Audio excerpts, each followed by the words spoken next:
This is Nightline. Tonight, American Idol killings. A longtime music supervisor for the hit ABC show and her husband found dead in their home.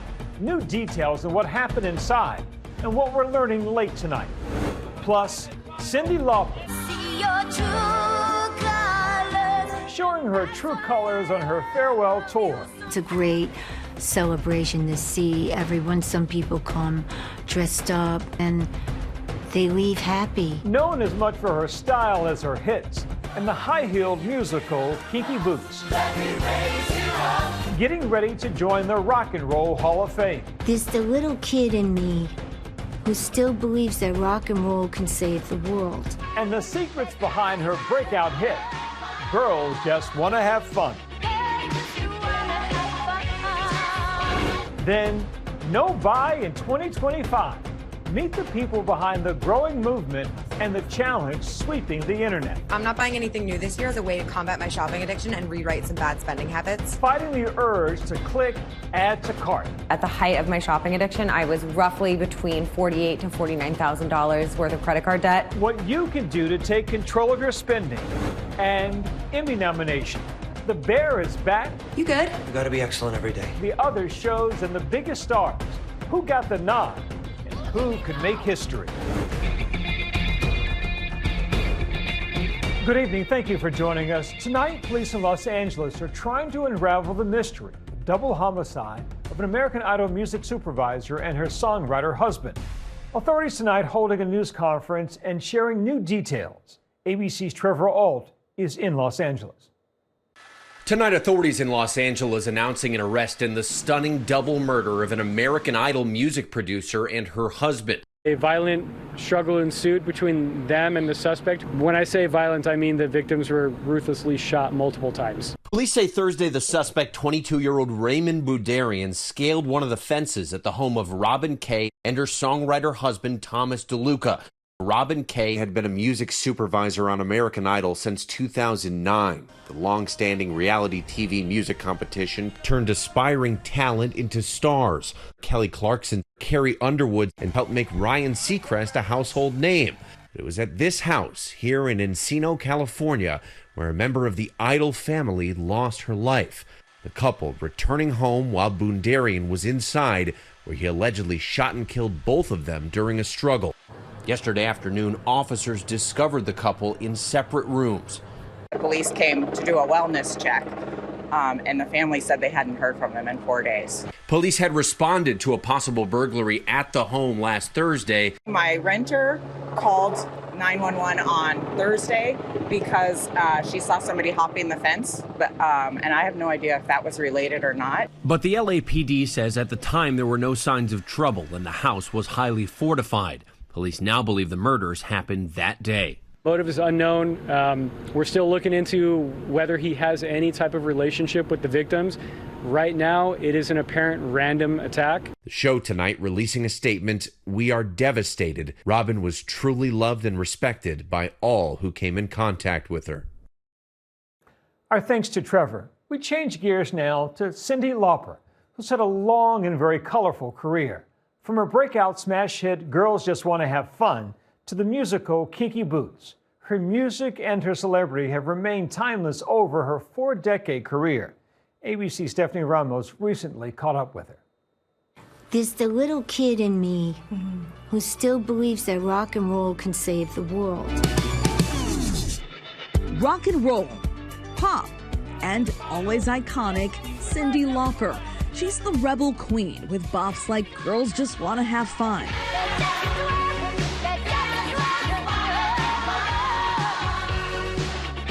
Her sound, style, and stance. If you're lost, you can look and you will find me. Time after time.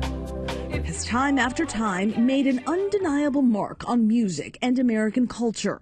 Hello, hey, there you are, doll. You look great. Okay, look at you. All right, so nice to see you. Now 72, and after 4 decades as a household name, she's looking back fondly at her storied career. Which one's your favorite? Oh, man. Some album covers, some candids. Oh, I remember Hulk that. That's my guitar. I remember that here too. You're at the end of your farewell tour. Why now? I felt like it was a good time to bring everybody together. This tour has been different from any tour I've ever done. It's kind of the one I always wanted to do. It's a great celebration to see everyone. Some people come dressed up.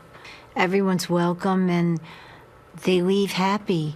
Lauper also starring in films like the 90s comedy Life with Mikey, alongside Michael J. Fox and Nathan Lane. Do you know why they call it a Walkman? Because you're supposed to wear it when you walk, not when you're sitting at a desk working. How can you hear if somebody calls? Did somebody call? Was it for me? And in 2013, composing the high-heeled musical Kinky Boots, about drag and embracing your authentic self. When you follow us, let me raise you up. If you glitter us, let me raise you up. But before the accolades, the awards, the philanthropy, she was just a rebellious girl from New York with an astonishing 4-octave range. Walk us through that process of just breaking into the music industry. What was that like, especially during that time? I went for an audition and I made a mistake. I was singing the Gladys Knight song, Imagination. And, you know, she jumps to the 5th, and I was so nervous I jumped higher. All of a sudden, I heard this big sound coming out, and I was like, really? I couldn't, like, I looked at the people I was auditioning for, and they were like, and I was thinking to myself, yeah, you think you're surprised? I'm surprised. Holy cow, I didn't know. Her farewell tour, named after her unmistakable 80s hit, Girls Just Want to Have Fun.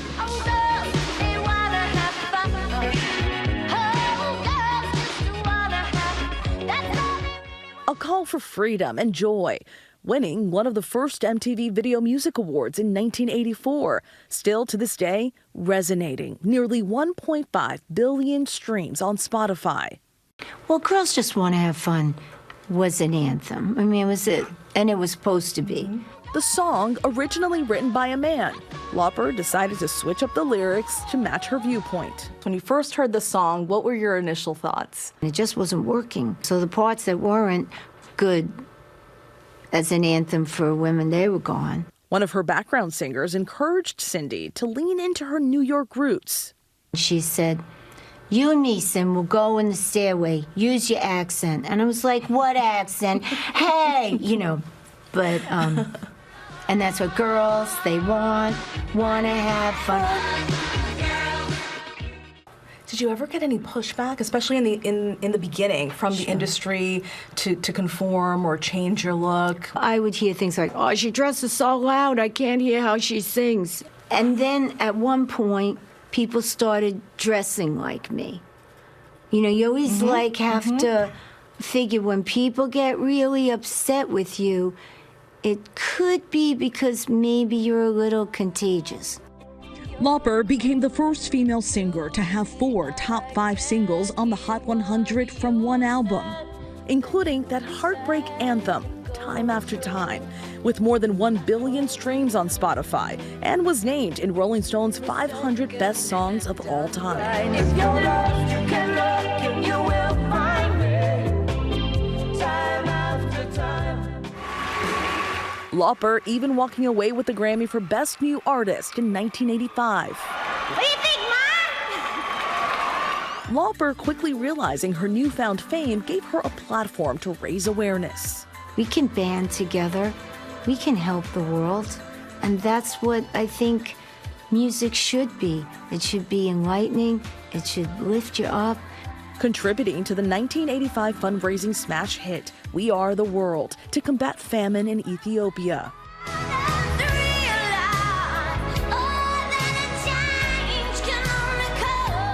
A celebrated ally in the gay community. During the AIDS crisis, her song, True Colors, became a message of accepting yourself.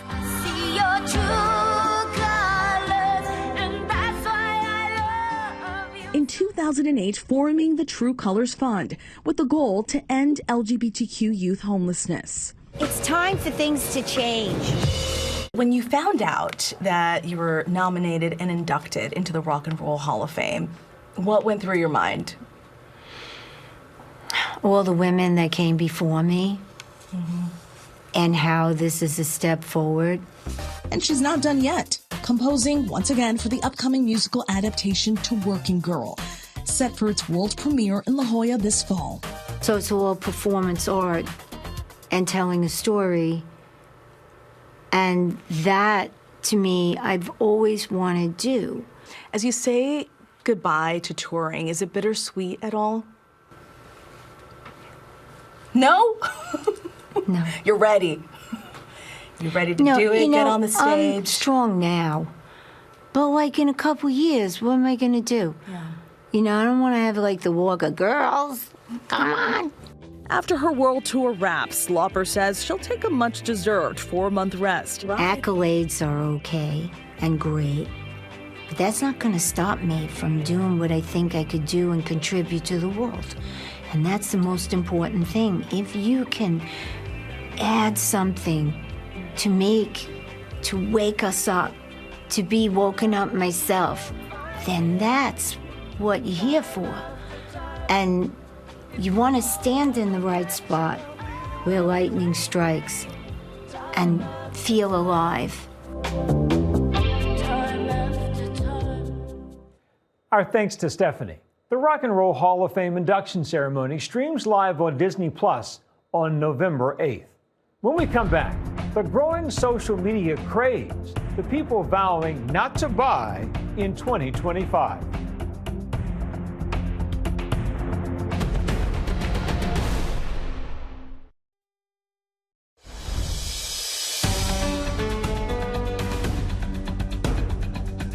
The temptation is there every time you pick up your phone. Targeted ads prompting you to buy, but there's a growing movement away from all that. It's being fueled by social media. In a country awash in retail therapy, from shopping halls to fast fashion to Amazon's record-breaking Prime Week, spending can seem like an American pastime. But now some have had enough and are vowing to no buy in 2025. I'm not buying anything new this year as a way to combat my shopping addiction and rewrite some bad spending habits. I haven't shopped in 6 months. A legion of recovering consumers I seen y'all with 50 lip glosses. joining the online challenge to swear off shopping in 2025. I'm just saying. So no buy can mean something different for everyone. I think it really depends on what your area of overspending is. For me, obviously, it's shoes and makeup and beauty products in general. Alicia Berman used to shop till she dropped. I spend a lot of money on sunglasses, but this is bar none my most expensive pair. These are Tom Ford, and they were $600. I had to use Klarna in order to afford them. I don't recommend doing that. From makeup. I've got Dior, YSL. She does not play when it comes to lipsticks. To leather jackets. How many leather jackets does a girl need? To designer shoes. These are vintage Chanel boots. They are really rare and hard to find. These are probably one of my prized possessions. Alicia bought it all. I had a closet that was so full to the point that I couldn't even find like an inch to stick a new shirt that I bought in. But I was still buying more stuff. But all this came with a hefty price tag. But at the height of my shopping addiction, I was roughly between $48,000 to $49,000 worth of credit card debt. If you want to round it up with interest, let's call it an even 50. She knew she was on an unsustainable path, so she made a drastic change. She quit shopping, full stop. It was extremely hard at first. I think there was a good deal of FOMO that I was feeling. I think shopping at first was my coping mechanism. It was my comfort activity. It made me feel good. It made me happy. Here are my 10 tips to avoid shopping while traveling abroad. Alicia began posting her progress on TikTok. Let's see how well I stuck to my no buy on my first day in France. Tens of thousands following her progress. I think you have to actively fight against falling into the trap of consumerism because the second you open your phone, you're being sold to. It's still so wild to me that not shopping is seen as a radical act. Her mindset also changing. So I have so much stuff that I never really need to shop again. I've also gotten comfortable with being an outfit repeater. I don't believe that you need a new dress for every single event. We're not celebrities. We don't have paparazzi following us around. You can rewear the outfits, okay? The American economy is built on consumer spending, making up nearly 70% of our GDP. Consumer spending is the way that Americans obviously are living their lives, and we see continually them spending and spending and spending. And we also see that so many consumers are spending money that they don't have. Credit card debt is now at an all-time high. Americans have $1.8 trillion in credit card debt. And it's never been easier for us to spend with tantalizing shopping ads filling up our social media feed. It's no longer taking physical cash out and having an exchange. You don't even have a card out sometimes to physically swipe. It's just this wave of a phone. Rachel Cruz is a financial expert and a host of The Ramsey Show. Sell it, John. I think it's going to relieve a lot of stress. I think your relationship will thrive. Your finances will thrive. She's also the daughter of personal finance guru Dave Ramsey. You're like a bulldog that got a hold of something and won't let go. Rampant consumerism is very, very real. We fill our lives with a bunch of stuff that we don't need. The no-buy movement seeking to chip away at that. I just want people to know that they have the power to change. You have the ability to look at your income, to look at your buying habits, and to say, I can do something different. I grew up in a family that loved to shop. My mom, my grandma, when we hung out, everything that we liked to do was related to shopping. It was very like fill the cart mindset. Rebecca Southton is a self-described recovering super spender who's sharing her no-buy journey on Instagram. I think this year is the year of me proving to myself that I actually don't need all of that. Like I can make do with the stuff that I have and it'll be fine. And that's okay. Rebecca says the key to a successful no-buy challenge is to have rules that work for you. My rules set me up for success is how I see it. Because you might look at my rules and you might think, wow, that's like so micromanagey of you. You don't need all of that. You don't need all that structure. Wrong. I've done this many times, and each time I learn which rules I liked and which rules I didn't. Doing a no-spend challenge like we were talking about, it's an incredible thing because you actually end up freeing up so much money to do these things like pay off debt and be intentional with your spending. And now, over a year after embarking on her no-buy challenge, Alicia has paid off all of her credit card debt and says she feels amazing. I feel like I could lift a car.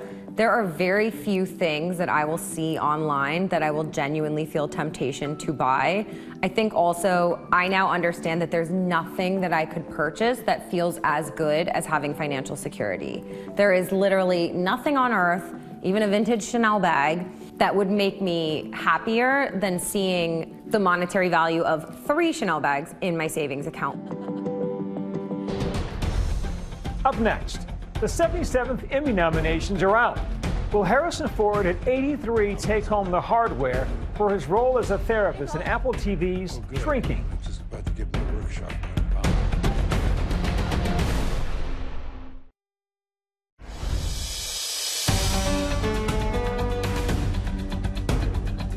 And finally tonight, the primetime Emmy nominations are in, and our parent company Disney is celebrating with 137 in all, and 38 for ABC, the most of any broadcast network. ABC's Abbott Elementary with its 4th straight nomination for Best Comedy Series. So I got to take action, which is my least favorite thing to take. Up against The Bear from FX on Hulu. That's how we do this correctly. That's how restaurants of the highest caliber operate. And history could be made this year. 15-year-old Cooper Owen would become the youngest winner in more than 40 years.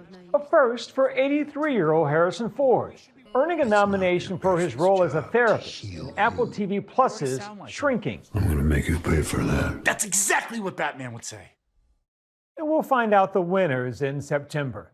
That's Nightline for this evening. Watch our full episodes on Hulu and Hulu on Disney+. We'll see you right back here tomorrow. Thanks for the company, America. Good night.